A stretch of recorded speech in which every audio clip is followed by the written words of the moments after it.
We also have Pastor Sean Moss, who is the pastor of the Greenwood Belzoni district. Each of these ladies are the first of something, and they are going to I need you, Sharon. share their perspective relative to being Black female pioneers in the Seventh-day Adventist Church. And then on weekend 3, we talk about our institutions and entities.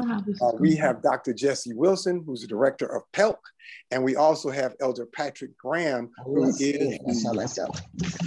is the youth director for Allegheny East, and who's the chairman of Beta. And then lastly, we talk about our educational institutions, and that discussion will be led by H. Clifford Reynolds, who's the headmaster of Pine Forge Academy, and Dr. Leslie N. Pollard, who's the president of Oakwood University. So these programs will come on for the next 5 weeks at this very same time. You want to tune in as we tell our story. This is our story. As we were preparing this series, it so happened that the PBS public broadcasting system came up with a very interesting series on the Black church, and theirs was called "This Is Our Story, This Is Our Song." Well, we were working on our program at the same time, and so not to confuse anybody, we were going to use "This Is Our Story," but we changed ours to "This Is Our Story" as well. I am just excited to have as my co-host Ms. Rebecca Jackson, who is an educator, reading specialist there in the Washington, D.C. area, doctoral student at Howard University. And she served as our co-host when we did our 5 at 5 series. Welcome, Ms. Jackson, and thank you for joining us and for bringing some youth to this aged collaboration. Thank you so much. Thank you for having me. We have two very special guests. Our first guest is Mrs. Ethel Bradford, and we'll bring her back in just a few moments. She will be followed by Elder Alvin Kibble, and I'll say more about him in just a minute. But Mrs. Bradford, thank you for joining us. We normally hear from your husband, who's one of the greatest preachers in the history of our church, one of the iconic statesmen. But today we're happy to hear from you. And Mrs. Bradford, Elder and Mrs. Bradford's family go back with me a long way. My aunt was a school teacher for Elder Bradford back in the days when he was a young pastor. Elder and Sister Bradford were good friends of my parents. Mrs. Bradford, we are so honored that you would join us. And Mrs. Bradford's story is that she worked in she was one of the very first office workers in one of the original regional conferences, the South Atlantic Conference. And so we want you to kind of tell us what that was like. And so, Ms. Jackson, what do we want to ask Mrs. Bradford today? Well, hello, Ms. Bradford. Welcome, and thank you for joining us. And we hear so much about your husband, who's an iconic figure in our church, but could you tell us a little bit more about yourself? Yes. Well, I was born in Jacksonville, Florida, October 26, 1926. And my father was born on a plantation in Cordele, Georgia. My mother went visiting some relatives up there and met him. They got married and they lived on the plantation. My sister was born on that plantation, 1921. My mother was 15 when she married and my father was 18, just missing going to the war because it ended in 1918. Then they escaped, well, put that there. It's a beautiful story, I won't tell you now, from the plantation and went down to Jacksonville where my grandmother, my mother's mother was ill. My daddy got a real nice job, and he set out and bought a home soon, and we were there in the neighborhood. In about 1936, and I was about 10 years old, they pitched a tent effort on the next street over, a block from us, and there was only one house on that whole block between us. And that was by Elder J.G. Thomas. And he preached, and I was playing in the sawdust, enjoying the pictures. My mother was listening. Oh, by the way, we had a nice choir with some people you would know, but I won't name them now. And one night, my mother stood up, and I'm like, what's she standing up for, you know? And she was taking her stand, as we used to say. And so then she used to say, with the Adventists, I said, well, they don't even have a church. All they have is a tent. Yeah, I was 10 years old.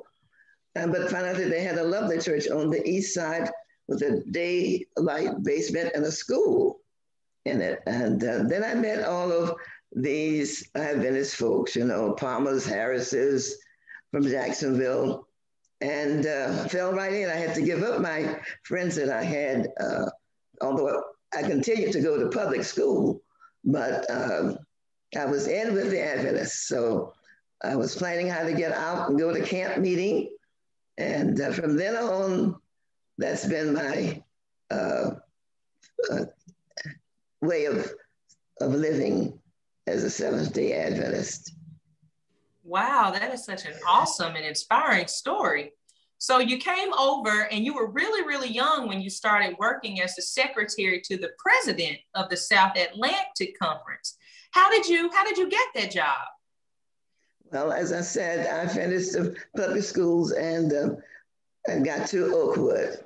And I took the 2-year course. And so 2 years I was up. And Elder Singleton came over looking for workers. This was 1946 in May. The conference had started in January of that year. And I understand that he had one secretary before I got there. I think she was Elder Peters' daughter, Ethel Peters, anyway. But he came over looking for workers. And he found me, and he also found Charlie Mae Porter. I think some of you might know her. She's deceased now, but the two of us. And so he hired us. And upon graduation that May, I packed my trunk and sent it. I don't remember how I got there. Probably someone drove me. But I was headed to Atlanta, Georgia. I was 19. And got to be secretary to the president, but also to Elder Fitzgerald Jenkins, who was the youth and education secretary, and Elder Norman Simons, who was the home missionary and Sabbath school secretary. And I hope you can see those pictures. But I was 19. Wow, so you're a young single woman and you got this new job. Where did you live? Did you have your own apartment? Did you have a car? Did they pay you enough to have a place to live? Do you mind sharing your salary? Apartment, car. Oh my goodness, no. I lived with a Mrs. Bleecker Billups at 67 Fitzgerald Street. She rented out her house. She was an elderly lady living by herself, and she used her house for some of her income. So I shared a room with the person who became one of the secretaries in the conference office also. Her name was Susie Ricks. What's her last name? And she came, and so we too shared one room in Mrs. Billups' house. Wow, that is so interesting. So you had a vital role. You were the president's secretary. You were typing the letters to young pastors, letting them know they were hired. Can you share with us some of the individuals that found out they were hired officially from your letters? Oh, yes. Two I'd like to mention. I was typing letters inviting them to join the South Atlantic Conference workers. It was Eric Ward, and Warren Banfield. Also, I wrote Major White, those three. They had just graduated from PUC, and Elder Singleton knew about them, and he wanted to get these workers. So I sent the letters, and Elder Ward accepted, Elder Banfield accepted, but Major White didn't. And years later on, when I met him, I knew why. He just was not leaving California. And so we got Elder Banfield and Elder Ward. Wow. So now South Atlantic has a very large office, 60,000 square feet, counting the annex. But when they started in January of 1946, where were they meeting? Where were they? They first started in the dining room of Elder and Mrs. R.P. Robinson. He was the publishing director, elected. So they were in their dining room. And then Elder Singleton went looking, but he said he couldn't afford to build an office or really, so he decided to just rent until he could find a place. And they rented the top floor of the Oddfellows Hall on Auburn Avenue in Atlanta, Georgia. Now, Auburn Avenue, if you read the history of Atlanta, was the Black bourgeoisie, I would call it, area. All the Black businesses that started, like the first Black bank and the Atlanta Life Insurance Company, and those, they were all on Auburn Avenue down the street. And of course, the other way down the street was the newly built Wheat Street Baptist Church. And then down from that was Dr. Martin Luther King's father's church, all on Auburn Avenue. Wow, this is so interesting. This is history just right before us. So we're going to look at some history. They're going to put some pictures up, and we're going to ask you to tell us a little bit about the pictures.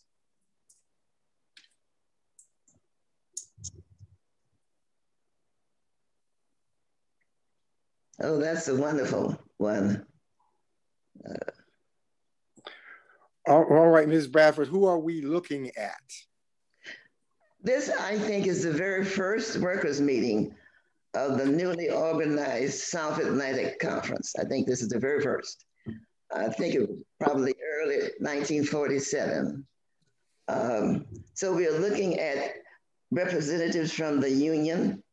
We have Elder V.G. Anderson, the heavyset guy to the right, next to Elder Singleton. I don't know the gentleman on the end, but then there was Elder Singleton, the president of South Atlantic, and Elder L.S. Folletti, secretary, treasurer of South Atlantic. And then next to him is Elder Snyder. He was secretary, treasurer of the Southern Union. The gentleman on the other side, I can't remember what his name was. But I remember Elder Snyder in particular because they would come over to audit the conference, you know. And when he came, all the secretaries had to help. And when it was over, he would give us a box of chocolates, a box of candy. So I never forgot that. Then you see, starting from the right, there's Elder Starks, the tallest person on the whole picture. Down there in front of him is Donald Crowder, losing names. And then there's Elder Robinson, who was the publishing man. Next to him is Elder Street. I think that's Elder Green. I gotta get the right one next to him.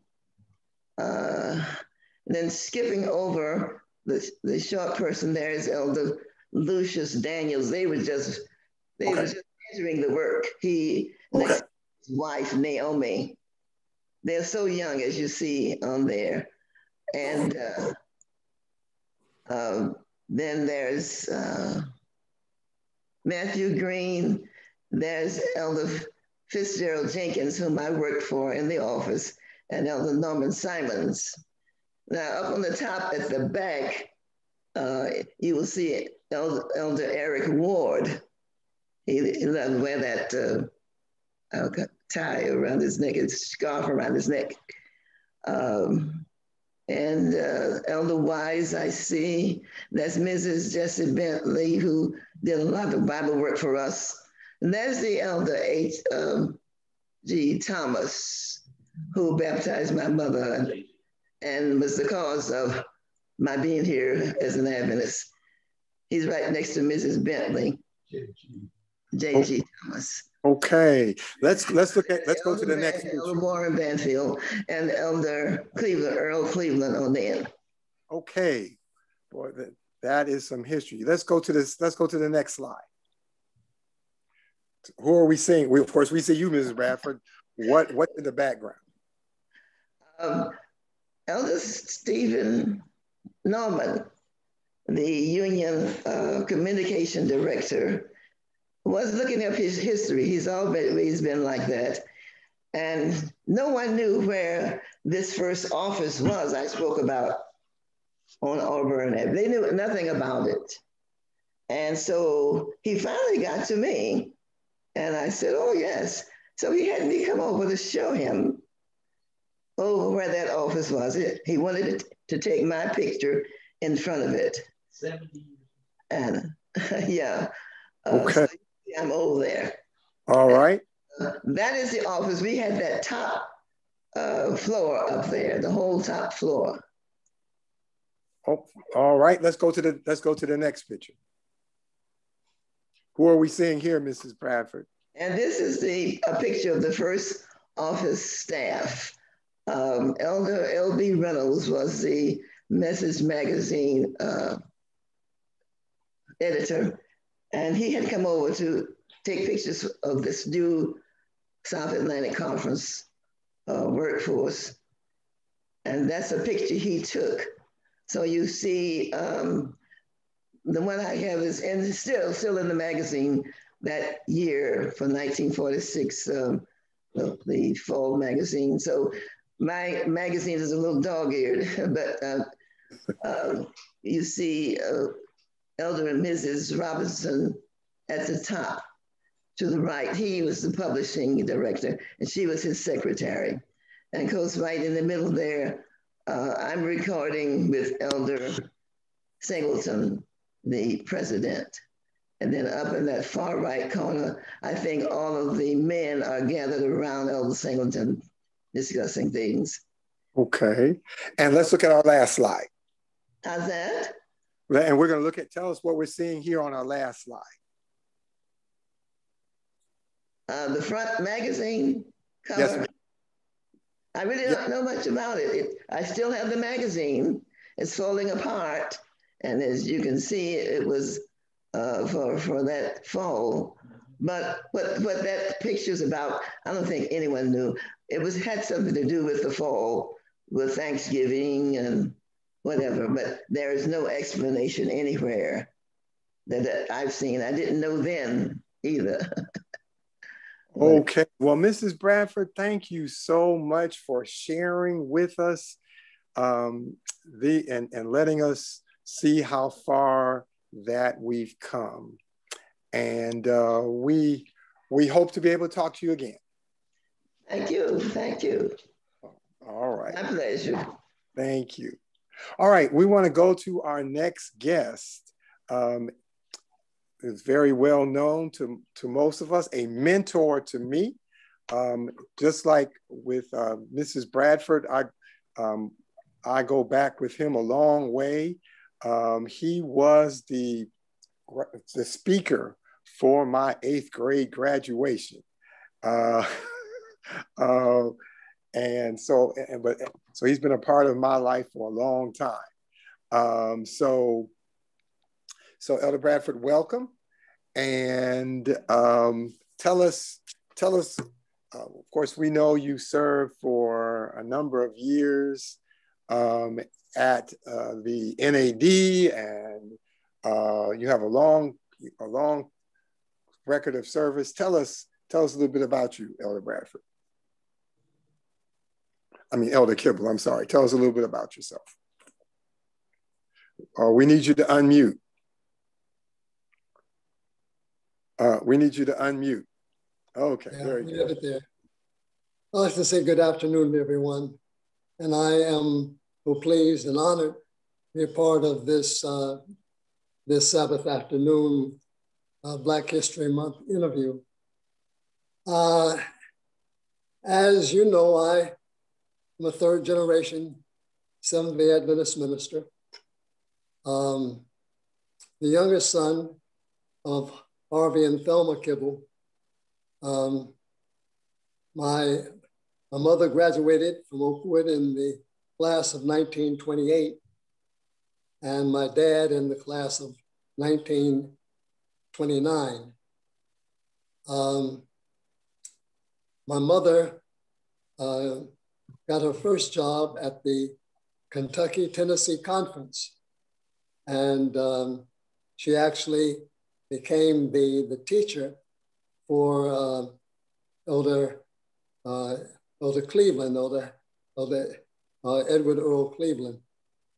She told me that her salary was $50 a month, but she had to raise 25 on her own. I'm not sure exactly how that was, but my mother used to do recitations. In fact, I took her on a Mother's Day cruise when she turned 90. And when we got off in Barbados, she didn't have an interest in going that day and stayed on the ship. I came back looking for her and found her finally on the top deck near the pool to let her know that the grandmother's contest was soon to take place. And she told me promptly she wasn't interested in that. She wanted to know when the talent show was. I said, well, that's coming up next. She said, well, you have to help me. I need to get dressed because I want to be a part of that. Make a long story short, she interviewed for the talent show and she won the talent show for the entire ship doing one of her recitations. But that's what she would do to raise the other half of her salary. My dad and Elder Harold Cleveland were the first ministerial interns for our North American division.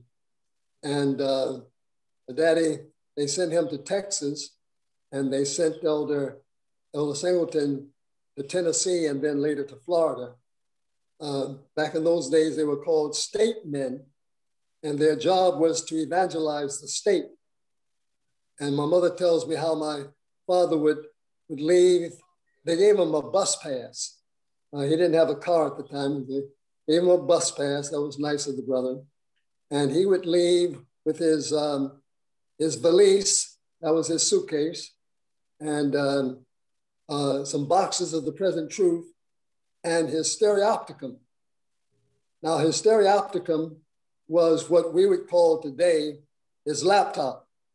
It was a machine that showed glass slides. And he would go to the next town, find a Black community, get off, and pass out the Present Truth. Get back on the bus, go to the next town, find a Black community, pass out the Present Truth. And he would do that throughout the week, then get back on the bus and go back home. And then a week or so later, he would go back and canvass the neighborhoods where he had passed out the Present Truth and find out whether or not they had read the paper and whether or not they had any questions. If they did, he would try to help them, and he would start a Bible study. Based on the success of which town he had the most leads in, he would come back and he would run a 13-week evangelistic meeting and plant a church. That was kind of like how he got started. So I'm just amazed at the courage and the intentionality of our early leaders. I tell everybody we stand on very tall shoulders. I also realize that there has been someone in my church, in my family, who has been employed by the Adventist Church since about 1912.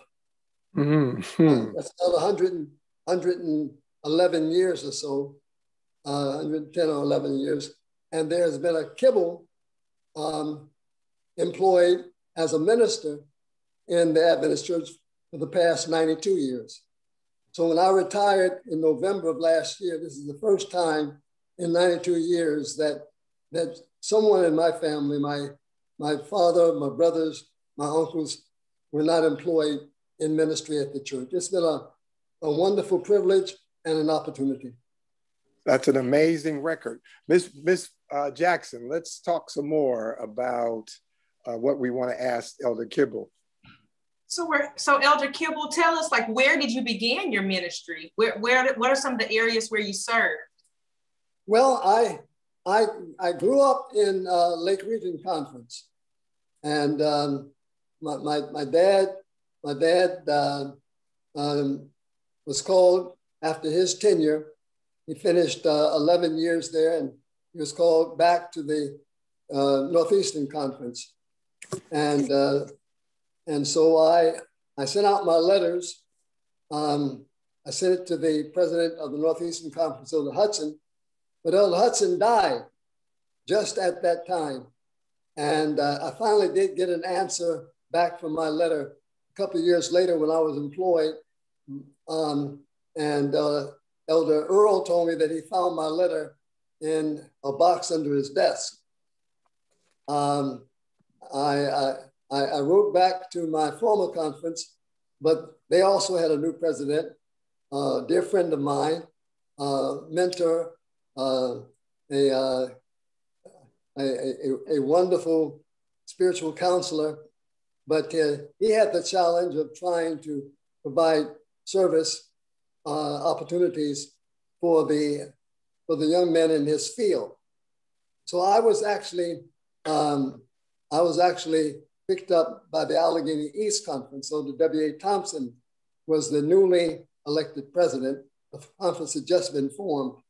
And I started out in Baltimore, Maryland at the Berea Temple Seventh Adventist Church. Great church. Elder John C. Smith had just been assigned there as pastor. And they had purchased a new piece of property that they called the Oswego School, but it needed to be renovated, needed to be painted. And so my first assignment was painting the school over there that they had just recently purchased. I did ask Elder Smith when I was going to get a chance to preach, and he told me that that was covered. What he needed me to do was to get that school painted. So I started out there. I remember when Elder Thompson sent me there. Back in those days, you didn't stay in hotels. He said, "Now, I've arranged for you to stay with Sister Kearney. She's the church treasurer, and she will provide your meals for you. You'll be fine." And so I did go there. Sister Kearney was a wonderful mother of the church, treasurer of the church, and she provided adequate housing for me. I soon later was transferred to the North Jersey area, where I pastored several churches that my father had pastored 40 years earlier. I was assigned to the Inglewood, Jersey City, and Patterson Church District. And that's where I started out at that location. Wow, I'm just a little ways from Baltimore. I live in Laurel, Maryland now. So I know the area that you're speaking of. So can we talk about your father just for a minute?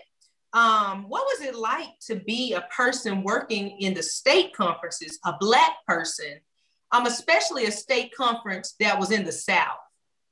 Well, my father pastored there in Texas, and Elder, I think it was Elder Bradford, I'm not sure, I don't remember, but they were cleaning out some of the files at the GC.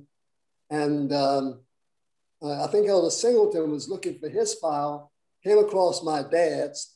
It was passed on to Elder Bradford, and he sent it to my dad. So I have all of the correspondence that went on back and forth between the General Conference and my father in terms of his call to ministry.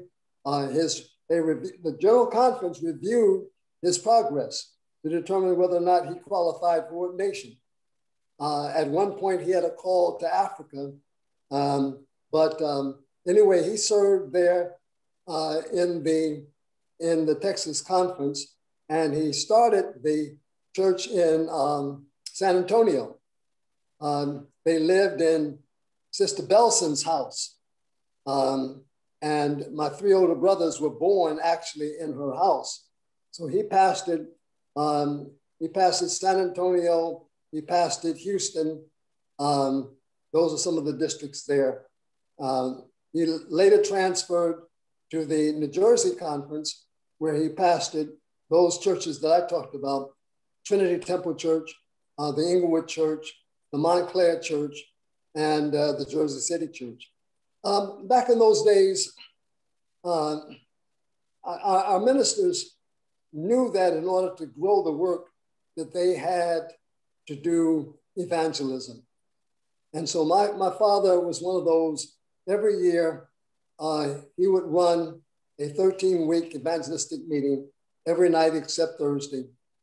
And they were dedicated to that. Now, camp meeting was a different kind of thing. There was not much that the brethren allowed them to do. My mother told me that they stayed in the barn. She told me that housing for the colored pastors was in the barn, and so that the families would put up sheets or blankets between the stalls. And their main assignment was maybe to lead song service or to offer prayer. Wow. That was pretty much. But my dad and his fellow colleagues, they made the best of it. Now they could have made a fit over that. I'm not sure it would have done much good. But there was a lot of work to be done, and they put aside some of their feelings and they labored in order to grow the work.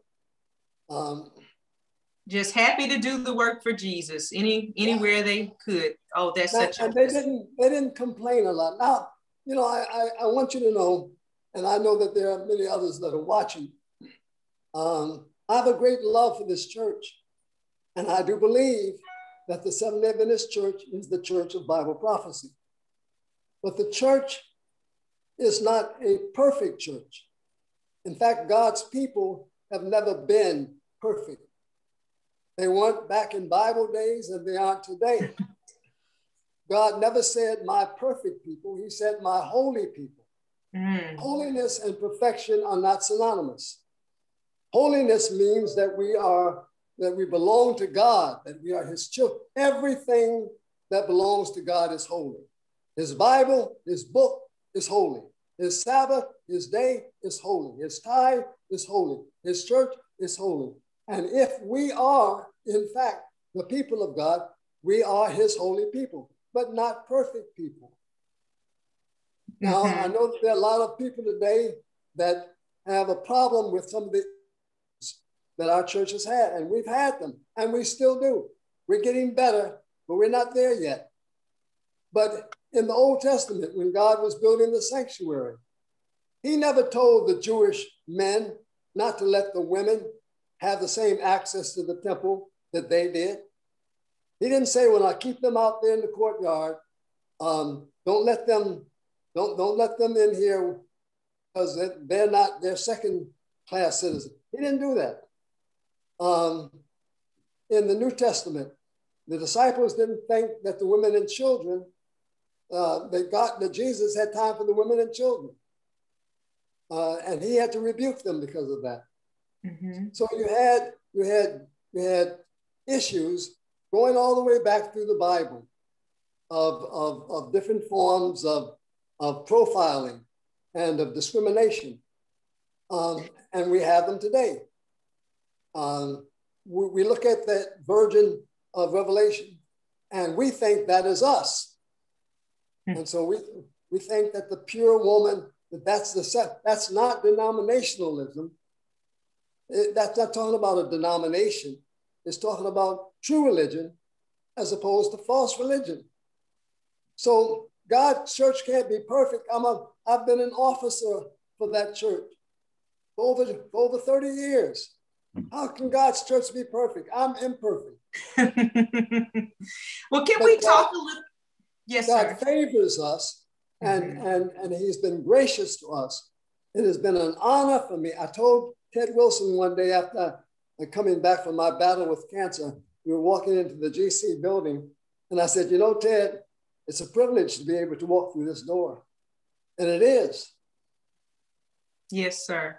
Well, let's share just a little bit. Many people have heard about the Lucy Bayard tragedy, but there are a few people who may not know. Can you give us a little background on the Lucy Bayard tragedy? Yes, I can. There are many versions of this story. We're finally kind of getting it up to date. I have some graphics on it, but perhaps I won't use that at this time.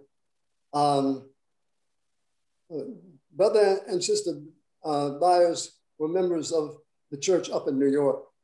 They were prominent members. And as we have come to realize, he became very sick and they must have known about our church here in Tacoma Park. It was a flagship hospital and they wanted to get her there. You know how it is when a family is facing a medical challenge of a serious nature. They came down by train and they went to the hospital there for medical care. Apparently, they were able to get into the hospital and a doctor had begun treatment when he was informed that, that Lucy was not Caucasian. She was a mulatto in those days. They would have called her mulatto. I have relatives in my family on the Winston side, particularly. My grandfather was the grandson of the slave owner, of the plantation owner. Slavery was over by that time, but he was and many of them, they had green eyes, blue eyes. And so Lucy Bayard, they didn't know that she was colored. And some staff person informed the doctor, and that was when they decided that she perhaps needed to go someplace else. Now, they were thinking about treating her in a section of the hospital. I don't know what kind of section that would have been, but it was not acceptable to them. And so they got into a cab and went across to the Freedman Hospital, which is now the Howard University Hospital. By the way, Howard University Hospital is now under the auspices and under the administration of our Adventist Healthcare. That was a recent acquisition that we have. But they went there. Now, there were stories years ago that she died in the cab. That's not true. In fact, she passed away several years, I'm sorry, I apologize for that. That's a mistake. A month later. And so that was a tragedy. Well, I'm gonna bring up, if I can share the screen, that was disturbing to some of the prominent members. And so what happened was that, just give me a second here.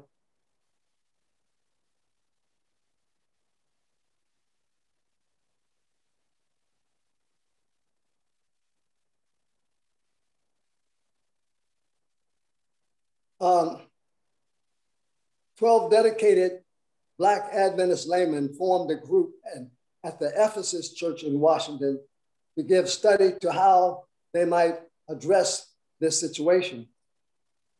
Scores of Black leaders began to urge for change and improvement. Mm-hmm. Black laypersons and leaders petitioned the General Conference president.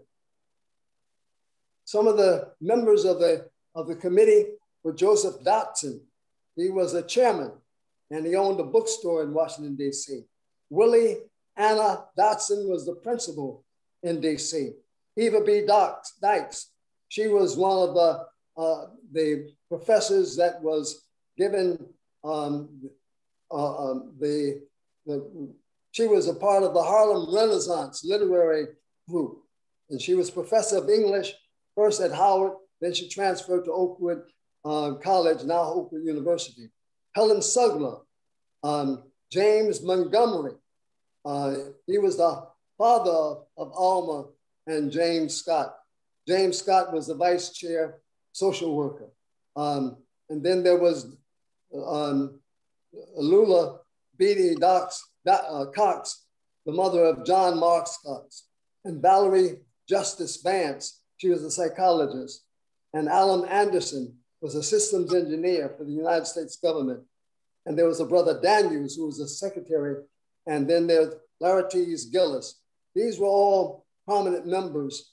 Following that situation with the death of Lucy Byers, some representative from the General Conference came to preach at the Ephesus Church, now DuPont Park, and he chose as his subject, "Think it not strange when fiery trials come upon you."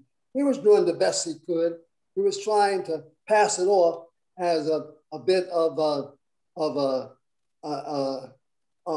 incident that they should kind of get over. But they became very incensed by that, and they began to appeal for change. Well, there was a spring council that came up some months later at the Stevens Hotel in Chicago. It was April 8, 1944. And Elder J.L. McElhaney was the president. He served from 1936 to 1950. Well, I'll leave that right now. But they had this debate, and I understand from some of the studies that Benjamin Baker has done that Elder it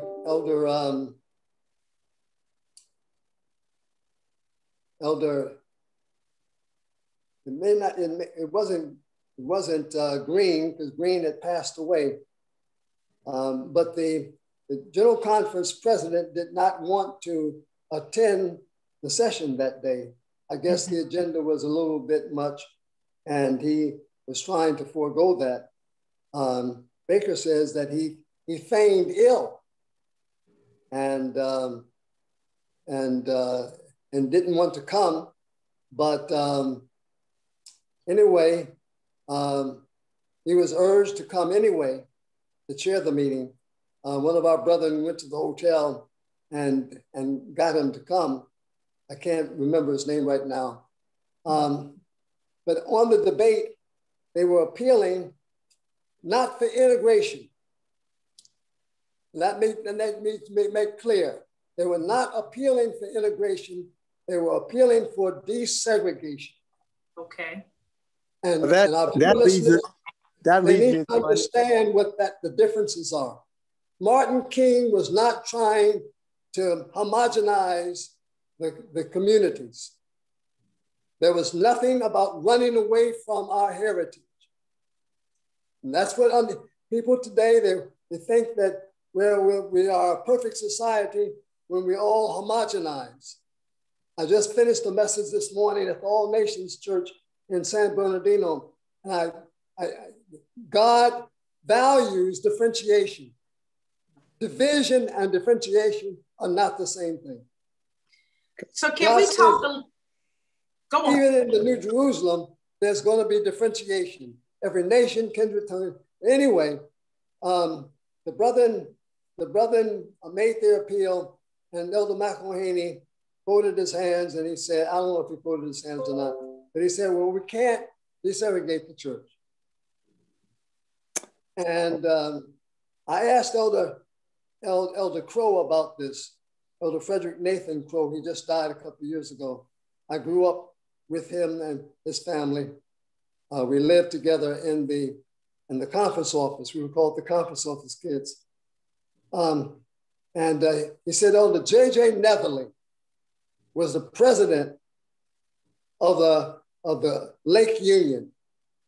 And after they had been turned down by the GC president and by the committee, Elder Netherly said, well, why don't we give them their own conference? And Elder McElhaney said, well, since you thought of it, why don't you try it in the Lake Union? It's not going to work, but you try it. And so I asked Elder Crow, how did Lake Region become the first conference when the incident with Lucy Byers started in Washington, D.C.? And that's how it started.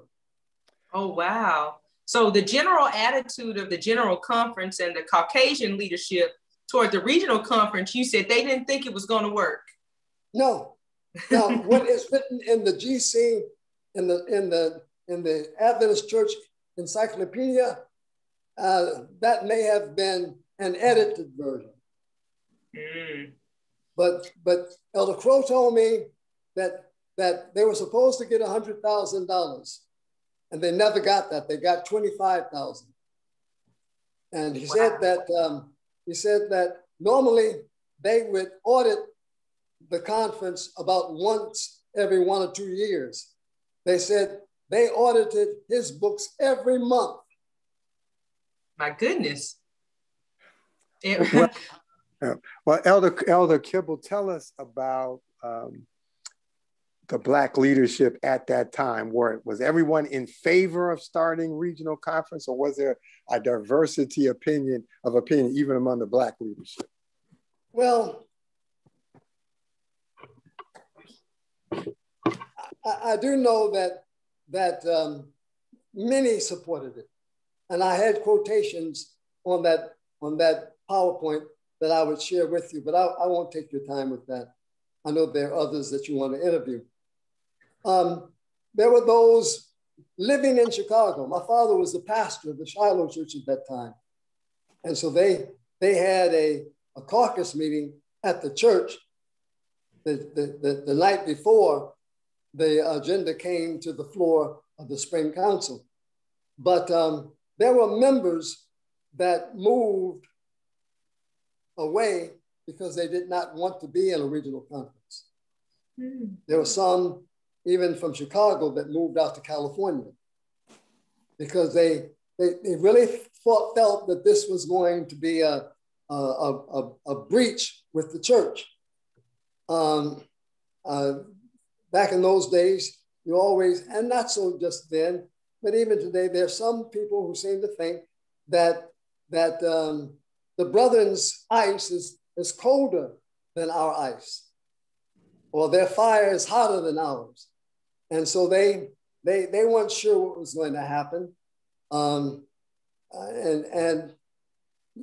they were uncomfortable. And of course, the church allows them to transfer their membership, and they did. Wow. So who were some of the key figures and names that we should know from those who pioneered the regional conferences in those days? Well, you had Elder Bland, and you had Elder Singleton, and you had Elder Fordham, W.W. Fordham, and he was there. You had Elder Wagner. He was one of the key leaders. And they caucused together, and they said, we will not fail. We will not fail. And they determined that. I know that, and Sister Bradford already gave the report that referenced the South Atlantic Conference. But I remember the treasurer told me that they started without a typewriter or a desk. So that idea of helping a starting conference to survive, that really wasn't true. They really started without very much to begin with, and they made brick without straw. So we know that they did survive and that they were successful. So do you mind talking a little bit about the General Conference in 1962? Do you remember anything about it? The regional conferences had been around for about 20 years. And so Black people have proven they could lead and they could run organizations. So can you share with us, the happenings of that General Conference? Well, yeah, I was there. I've attended every General Conference session except for 1975 in Dallas, because my youngest son had just been born, and the one in Austria. I could come up with the ticket for myself, but not for my wife. But I was there. It was at the Cow Palace there in San Francisco. And I was there in 58. That's really when it started. At that time, Elder Neil N.C. Wilson was in communication, and he had come to get some support from the local newspaper. And when they approached the newspaper there in Cleveland, the editor or whoever was in charge assigned him to Brother Milas Martin, because they knew that Brother Martin was a Seventh-day Adventist. And so Brother Martin had the chance to interview with Elder Wilson, try to provide support for him. But he took it upon himself to ask him about the Southern work. And he said, we know what you did with the Southern work. You took it after Ellen White died, you took it out of circulation. In fact, the General Conference president didn't even know anything about the Southern work. The brethren, if you watch that video that was on PBS, you know that back during slavery, that they edited the Bible and they took out the whole chapter about the Exodus because they didn't want slaves to read it. Well, the brethren, they took the Southern work, our duty to the colored people. That's what Ellen White called it. She wrote it right after the situation in 1889 at the Kentucky-Tennessee camp meeting when Charles Kinney was being ordained. And the president of the conference, George Kilbourne, wrote to the General Conference and told them that they were going to need some rules for the operation of the work in the South. Well, Kilbourne had been in the Army, and when he retired, he went back home and discovered that his family had become Adventists. And he too became an Adventist, and he finally ended up as president of the Southern of District Number 2, which was the whole territory that Ron Smith today is in charge of. Well, at the Kentucky-Tennessee conference, the blacks and whites were socializing, and Charles Kinney wanted his family to sit in the audience with everybody else. He's being ordained to the Adventist church. He's going to be a world church pastor, and Kilbourne didn't like that. And that's when we had the first protest. First protest took place at that camp meeting. Anyway, Ellen White wrote our duty to the colored people, and she wasn't at the fall council, but she came to the spring council. And she presented the papers. This is not in the storybooks either, but the brethren were kind. They put their arms around Sister White and they said, "We think that the Lord is calling you to Australia." I don't hold that. They were very much consistent with their times. Mm-hmm. But anyway, I lost my point. Brother Martin wanted to get the Southern work back in publication. And after the General Conference in 1958, he took a leave of absence from his work at the newspaper.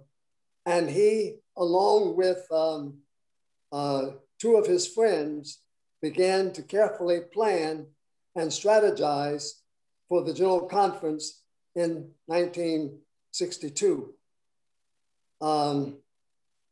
They felt that the racism of the Adventist Church needed to come to a stop.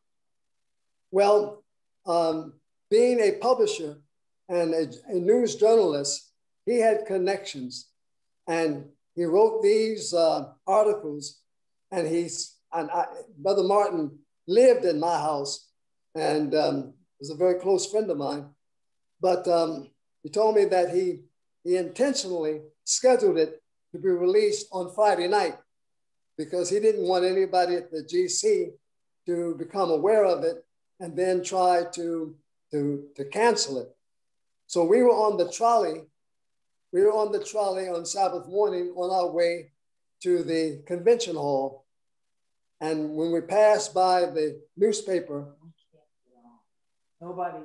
we passed by the newsstand, and there it was blasted on there, the headlines about the Adventist Church and its racist practices.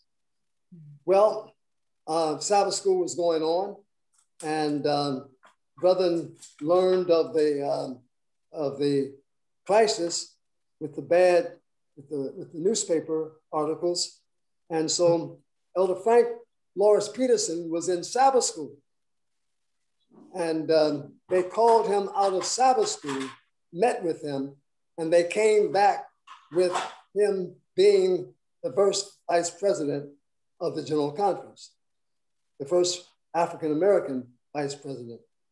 That's how that was done. And they got it done quickly because they wanted to respond to this bad press. Wow. What is disturbing to me is that while they did that under provocation, it was 20 years before they decided to do it again. If you will notice, according to our reports, it wasn't until 1983 that they allowed our brethren in the African divisions to lead their own fields. They finally had to say to the expatriates, go home. You've taught us everything that you can possibly teach us. We can run but the problem was, and it's a misprism. It's a misprism. They had it in their minds that these colored people can't do anything. They just did not feel that we had the capacity to carry out these responsibilities. Well, if I can jump in here, I understand we've been having quite a bit of technical difficulties that we finally have gotten straightened out. So I want to apologize to those of you who are just coming on, just able to come on. We want to, and my understanding is we're going to rebroadcast this at 6 o'clock. We'll ask our technical people to come on at the end and kind of tell us how we're going to fix that. But let's quickly go to the push for Black unions. Miss Jackson, let's talk about that. Okay. Elder Kibble, by the late 1970s, the regional conferences were fully established, and now some Black church leaders were calling for the establishment of the regional union conferences. So what do unions do, and why did so many of the leaders push for Black unions? Well, I was just coming into ministry at that time. And our conference leaders held town hall meetings. I was able to attend 2 of them. I attended the town hall meeting in Northeastern, and I attended the town hall meeting in Washington, D.C. At that time, Elder Calvin Rock was the pastor of the Ephesus Church, where the Northeastern Conference held its town hall meeting. And the other was held at First Church in Washington, D.C., where Elder Luther Palmer was. They also produced a booklet to address some of the concerns. The challenges that we were having was one of vertical and lateral mobility. Vertical mobility was that of moving the talent at the conference level to the union and to the division level of the church. The Adventist church is built on unions. Its base is unions, not local churches. They don't have oversight of the local church. They don't have oversight necessarily of the local conference. They are union-based. And it is governed by representation. But when you are a minority, getting representation is difficult. Mm-hmm. And in order to get representation at the union level, the brethren had already been defeated for the most part in their efforts.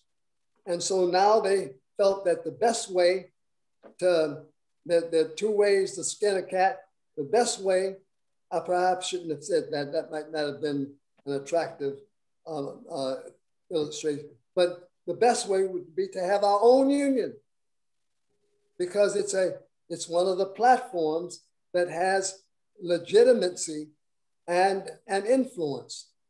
So they saw that would be one. The second was lateral mobility. The idea of moving pastors around was difficult without a structure. When you're in a union, you have a greater bond. And I was in the Columbia Union for several years, and so the presidents talk among themselves, and we have the Union President's Council, and you can plan. And so if you have a worker that needs a new start, you have a platform upon which to negotiate that. So there was that vertical and horizontal mobility. The second is a seat at the world table. I was at the General Conference a few years back. John Paulson was the president, and he called for a meeting there at the GC. We were in 2I-18, and he presented the idea of a union of churches. And I raised my hand. I said, Mr. President, what is the call for a union, not of conferences, a union of churches? Well, in the Trans-European Division, you had a lot of immigrants that had come in. As you know, the Franco-Belgian Conference was predominantly Black. In fact, most of the conferences in Europe are heavily populated with people from Africa and India and other parts of the world. When I did evangelism in England, you didn't have any white churches in England. They were predominantly Caribbean. However, you did have a few white churches in the Welsh mission and in Scotland and in Ireland. So the immigrants had taken over the church.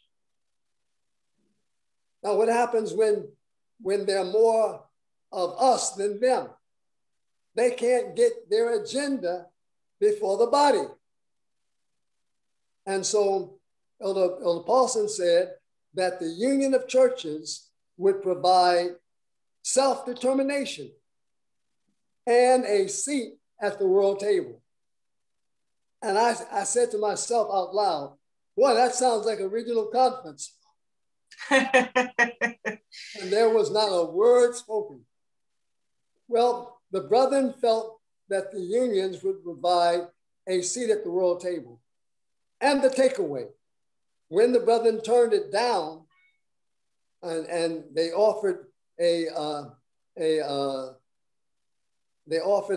suggestion to replace the idea of the two black unions that they were appealing for, we got an opportunity to meet with the General Conference president twice a year before each spring and fall council.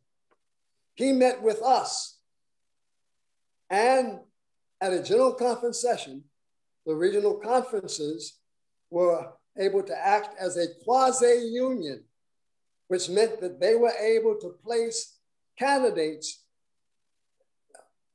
as members of the nominating committee.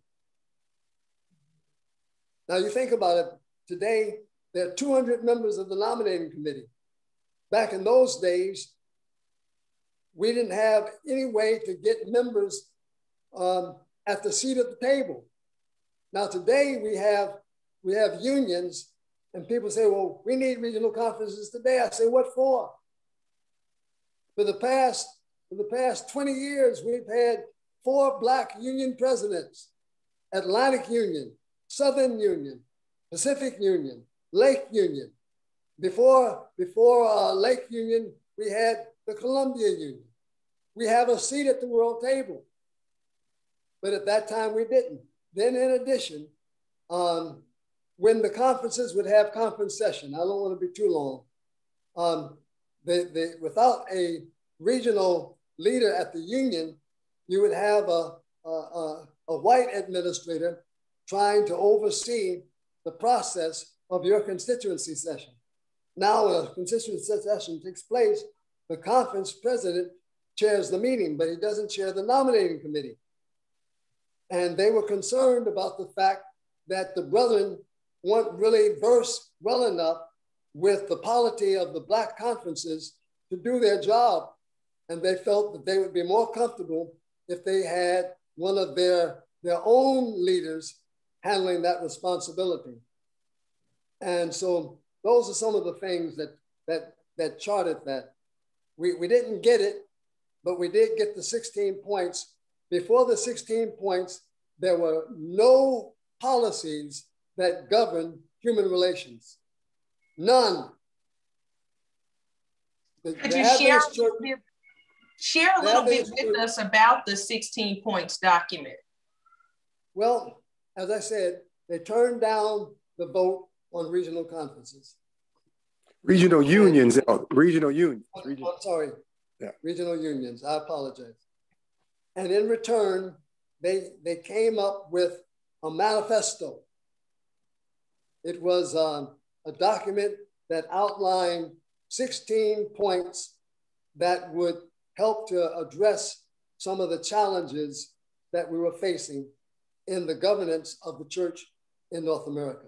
Number one, in unions where there was a large membership of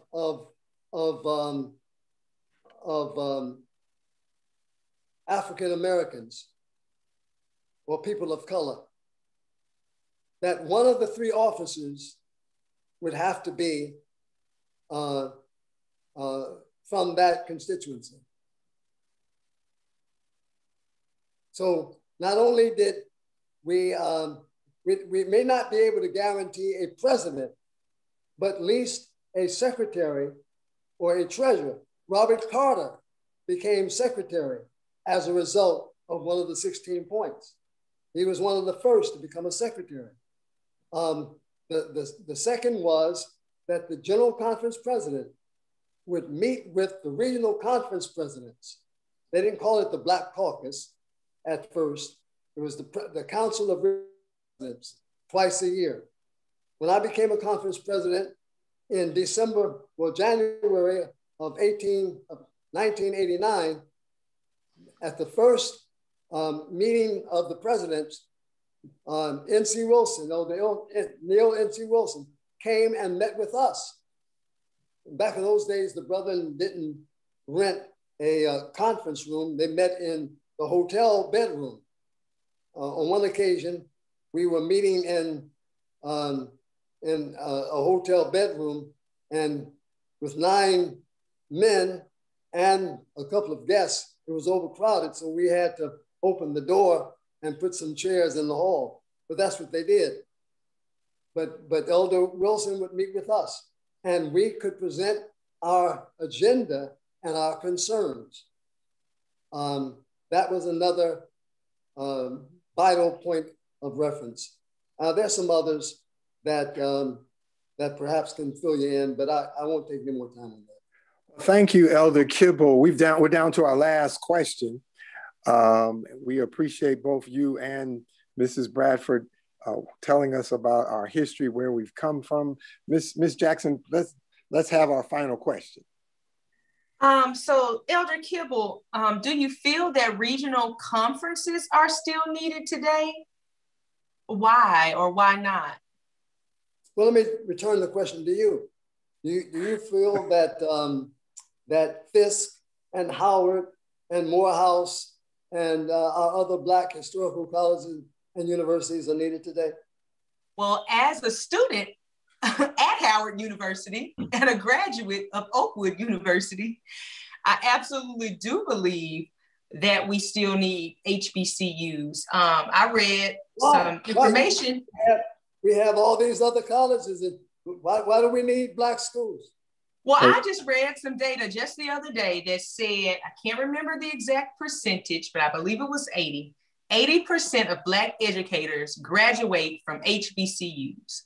And I want to say 50 or 60% of Black dentists graduate from HBCUs. So if they did not have the opportunity to attend these institutions, we would not have the opportunity to be served by them. So that is my answer. It's not just the educators, it's the judges, it's the doctors, all of them, right. I preached this morning out of Joshua chapter 22. You had the story of the 9.5 tribes and the 3.5 tribes, and how after they conquered the promised land that Moses had promised them, that the 3.5 tribes, Manasseh and Gad and Reuben, could go the other side of Jordan. The promised land was divided by a river, the Jordan River. And so both sides were the promised land. But the 3.5 tribes wanted to, they wanted to take residence beyond Jordan. Why? Because they were cattle herdsmen, and it was better for their cattle. And so Joshua, having taken over after Moses had died, allowed them, once they got mustered out of the army, to go back and to pitch their camps beyond Jordan. Why did they want to go there? Now the story ensues that when the 9.5 tribes learned that the 3.5 tribes had built an altar, that they had planned to go down and take them out. They were going to wipe them out, every man, woman, boy, and girl. It was going to be total genocide, because God had said that you don't have the privilege or responsibility of building an altar except where he designated. And so they felt that it was a return to paganism. But they sent Phinehas, the son of Eleazar, and 9 rulers from each of the tribes of Israel, and the half tribe of Manasseh down to give them an ultimatum. And they learned that the altar was not an altar for sacrifice. It was an altar for witness. Now, why did they want to do it? They were about to take them out because the Jordan River separated them. Well, our skin color has been a Jordan River, and it has separated us. And you have those that think that the regional conferences are illegitimate because they divide us. Paul himself talked about differences of administration. I'm out here at Loma Linda. There are many, many schools within one university. There are they're not divisions, there are differentiations. One university, many campuses. So in the North American division, in the Adventist church, but particularly here in North America, we have multiple communities, and we have differences of administration. God applauds differences of administration. Form follows function. We are basically urban conferences. We have different needs, different challenges, different circumstances. And so, yes, it is a better delivery system for the mission of the gospel to have regional conferences. I preached at the All Nations Church today. I preached virtually. Why do you need to have a Black African church in the Southeastern California Conference when you have all these other churches? Differences of styles of worship, differentiation. Why do you need a Korean church? Why do you need a Hispanic church? Simply put, it allows the gospel to be heard with the accent of your mama. Amen. A baby to be comforted needs the voice of its mother. When we need comfort, when we need encouragement, we want it in the accent that we have been nurtured by those who have shared our life experiences. And so, yes, regional conferences are vital today. And I'm not saying, and they have never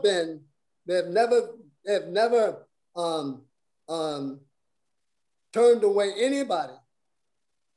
You can have any person of any color to be a member, but it's a differentiation and a diversity of administration.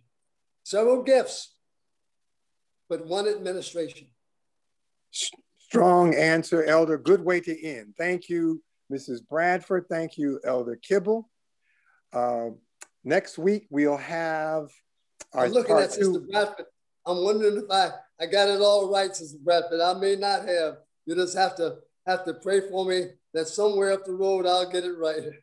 Well, you both did very well. We're both very grateful for telling us where we came from. Next week, part 2 of our series will be on our sisters in ministry, the stories of several of our pastors and administrators who were first, beginning with Dr. Ella Simmons, Elder Celeste Ryan Blyden, Elder Lisa Smith Reed, and Elder Sean Moss. 4:30. We apologize for the technical difficulties. No matter what the technological people tell us, technology isn't perfect. It's a wonderful thing until it doesn't work. It did not work for significant parts of the program today, and we apologize. We'll have it fixed for next week, and we thank those of you who hung in there. All right, Ms. Gurley, tell us about how we're going to rebroadcast what we missed today.